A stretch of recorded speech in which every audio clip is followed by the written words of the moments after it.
Bonjour mes bien-aimés frères et sœurs de l'Union chrétienne et à tous ceux qui peut-être écouteront cet audio, je vous salue fraternellement en Jésus-Christ.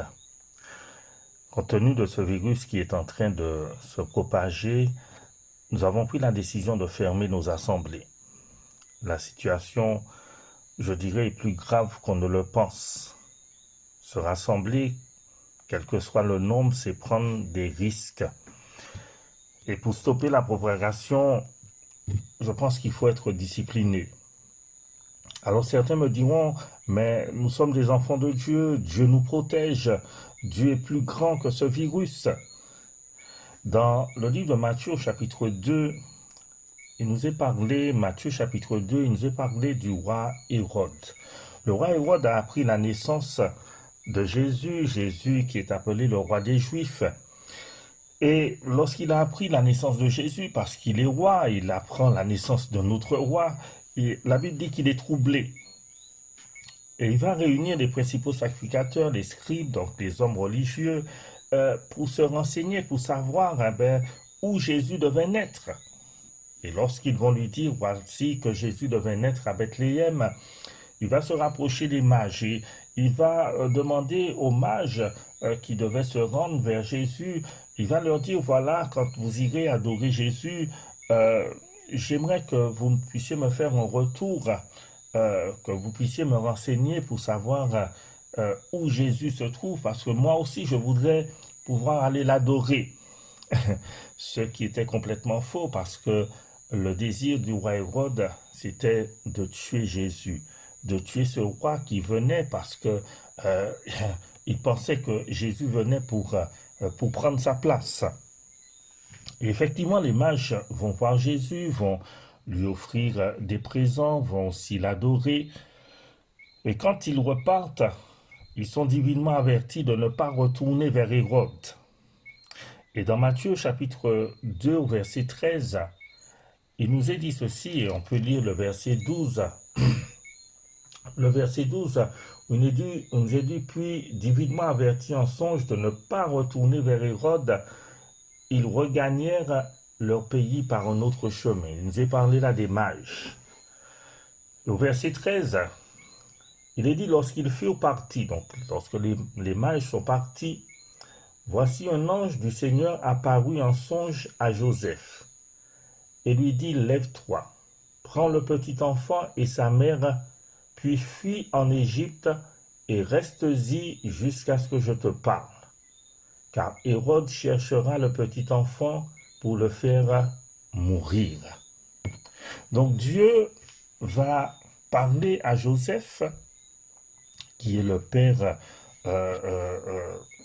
de Jésus, pas le père génétique, puisque Jésus a été conçu par le Saint-Esprit. Il dit à Joseph de fuir en Égypte, de partir. Pourquoi? Parce qu'il y a danger de mort.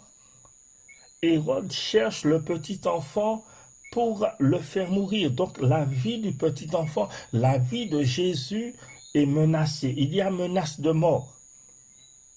Et Dieu qui est puissant, Dieu qui est plus grand qu'Hérode, Dieu qui, en disant une seule parole, est capable d'exterminer Hérode, je dirais, et toute son armée, il va demander à Joseph de fuir, de ne pas rester là où il est.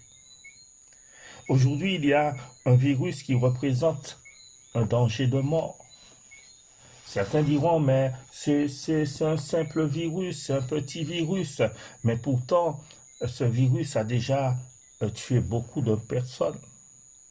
Et beaucoup aujourd'hui sont contaminés et sont dans un état grave.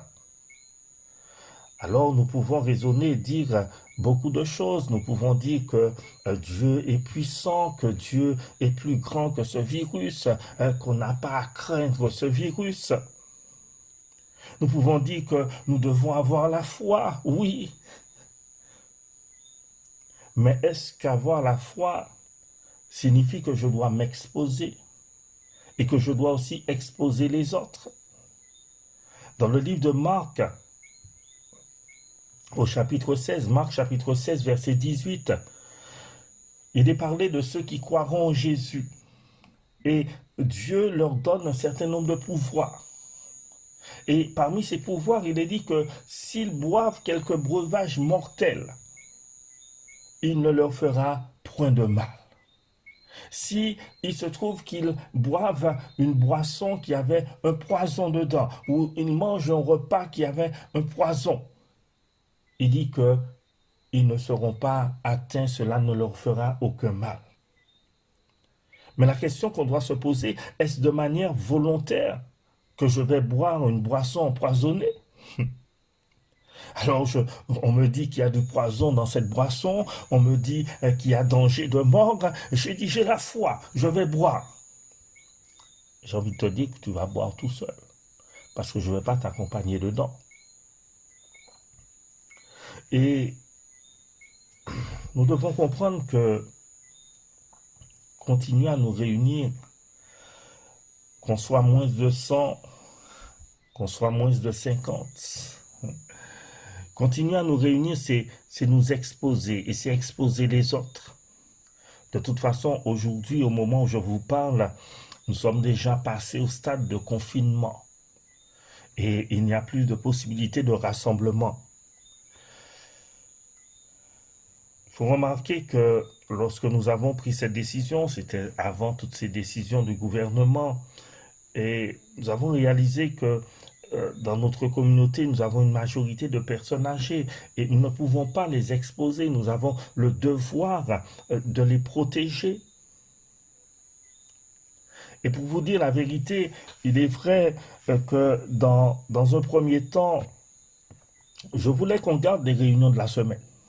Je voulais qu'on continue à se réunir au moins le mardi et le vendredi, me disant mais qu'on est moins que 100. Mais dans Proverbe chapitre 8, verset 12, il est dit, moi la sagesse, j'ai pour demeure le discernement. Proverbe 8, verset 12, moi la sagesse, j'ai pour demeure le discernement et je possède la science de la réflexion. Et maintenant dans la réflexion, me mettant à réfléchir et à considérer les choses, je me suis rendu compte que, quel que soit le nombre, continuer à se réunir, c'est s'exposer. Si nous revenons à Matthieu chapitre 2, verset 13, Dieu demande à Joseph de fuir, de partir, de ne pas rester là, parce qu'il y a danger de mort pour Jésus. Il y a danger de mort pour le petit enfant. Et au verset 14, voyons la réaction de Joseph. Mais avant le verset 14, on pourrait dire que lorsqu'on nous parle de ce virus, lorsqu'on nous explique qu'il y a danger de mort et qu'on nous donne les consignes pour échapper à cela, quelle est notre réaction? Là, tu pourrais me dire, mais mon frère pasteur, nous sommes forts parce qu'on pense qu'on est plus fort que ça. On est plus fort que ce petit virus. Mais non, ça c'est qui a fait qu'il a. Ça ne va pas nous atteindre. Ça ne va rien nous faire. Nous sommes sous la protection de Dieu. Nous avons la foi. Nous sommes plus que vainqueurs. Mon frère pasteur Hugo, c'est toi qui devais nous enseigner la foi. Et qu'est-ce que tu es en train de nous dire là? Tu es en train de nous dire qu'il faut respecter les consignes. Verset 14, la Bible dit que Joseph se leva, prit de nuit le petit enfant et sa mère et se retira en Égypte. Il y resta jusqu'à la mort d'Hérode afin que s'accomplisse ce que le Seigneur avait annoncé par le prophète. J'ai appelé mon fils hors d'Égypte au verset 15. Joseph, qu'est-ce qu'il a fait? Il a obéi. Il a obéi. Il aurait pu contester avec Dieu, lui disant, mais tu es un Dieu puissant, et puis nous allons rester à Bethléem et tu vas nous protéger. Comme aujourd'hui, on pourrait contester, disant que, on va continuer à se réunir, on va continuer à vivre comme on avait l'habitude de vivre, et Dieu va nous protéger. Qu'est-ce que les autorités nous ont demandé? Nous ont demandé de ne pas nous réunir pour un temps. Ils ne nous ont pas interdit de prier chez nous. Ils ne nous ont pas interdit de lire notre Bible. Ils ne nous ont pas interdit de rester en communion avec Dieu. Et lorsque nous regardons dans le livre de la Genèse au chapitre 5, le livre de la Genèse au chapitre 5 au verset 24, il nous est parlé depuis le verset 23 d'un homme qui a marché avec Dieu, en la personne d'Enoch. Et il nous est dit que Enoch a marché avec Dieu pendant 300 ans. Et il nous dit qu'il a marché avec Dieu et il ne fut plus parce que Dieu le prit. Et au temps d'Enoch, est-ce qu'il y avait une église? Au temps d'Enoch, est-ce qu'Enoch se réunissait, se rassemblait, se retrouvait avec d'autres personnes qui marchaient avec Dieu? Le texte ne nous le dit pas. Mais il nous parle d'un homme qui vivait en communion avec Dieu. Alors je suis d'accord que se rassembler, cela aide beaucoup. Et de toute façon, Dieu nous demande de nous rassembler. La Bible dit qu'il est doux, qu'il est agréable pour des frères de demeurer ensemble. Lorsque nous nous rassemblons, c'est vrai, nous nous édifions, nous recevons la parole, nous chantons, nous prions ensemble. Et cela nous fortifie, cela nous encourage, cela nous renouvelle, cela nous fait du bien. Et nous connaissons les bienfaits de se rassembler, les bienfaits de la communion fraternelle. Mais maintenant, nous devons nous adapter pour un temps à cette situation qui est là. Parce qu'il y a une situation et les choses vont s'aggraver dans les jours qui viennent. On parle de confinement. On parle de cette réalité qu'on ne pourra même pas sortir. Ce sera pour les urgences, pour vraiment la nécessité. Je dirais que ce temps-là, c'est le temps de développer une relation personnelle avec Dieu. C'est le temps d'apprendre à passer du temps avec lui, au travers de la prière, au travers de la parole. C'est le temps d'avoir son culte personnel et son culte en famille. Alors, je ne dis pas qu'on n'a pas cette relation personnelle, je ne dis pas qu'on ne passe pas du temps avec Dieu, mais c'est le temps d'approfondir, je vais dire, cette relation. C'est le temps de nous rapprocher encore plus de Dieu. Et c'est le temps d'apprendre à nous appuyer totalement et complètement sur Dieu. Parce que là, on n'a plus la possibilité de voir le pasteur, de voir les frères, de voir les sœurs. Et c'est vrai qu'on a la possibilité de s'appeler, de prendre des nouvelles. Mais c'est le temps d'apprendre à s'appuyer totalement sur Dieu. Alors il ne nous est pas interdit de nous appeler et de prendre les nouvelles les uns des autres, de nous encourager. Aujourd'hui, il y a toutes sortes de moyens pour s'encourager, pour prendre des nouvelles, pour pouvoir rester en communication. Je dirais que dans ces temps difficiles, soyons des intercesseurs. Prions pour le pays. Prions pour que chacun puisse respecter les consignes et nous qui sommes dans la lumière, donnons l'exemple. Prions pour le corps médical parce qu'ils seront dépassés dans quelques semaines. Prions pour les médecins, prions pour les infirmières, prions pour tout le corps médical. Que Dieu leur accorde vraiment sa grâce. Prions pour que nous, chrétiens, nous puissions garder nos cœurs et nos pensées en Jésus-Christ. Restons attachés à Dieu. Restons attachés à Dieu. Ce n'est pas le fait de venir à l'église qui fait de nous des chrétiens, qui fait de nous des disciples, qui fait de nous des enfants de Dieu. Mais ce qui fait de nous des disciples, des enfants de Dieu, c'est la foi que nous avons placée en Jésus et c'est notre marche quotidienne. C'est notre vie de tous les jours avec lui. Et pour terminer, je voudrais lire avec toi les béatitudes dans Matthieu chapitre 5, à partir du verset 3. Je vais vous lire cela dans la version de français courant, où il est dit « Heureux ceux qui se savent pauvres en eux-mêmes, car le royaume des cieux est à eux. Heureux ceux qui pleurent, car Dieu les consolera. Heureux ceux qui sont doux, car ils recevront la terre que Dieu a promise. Heureux ceux qui ont faim et soif de vivre comme Dieu le demande, car Dieu exaucera leurs désirs.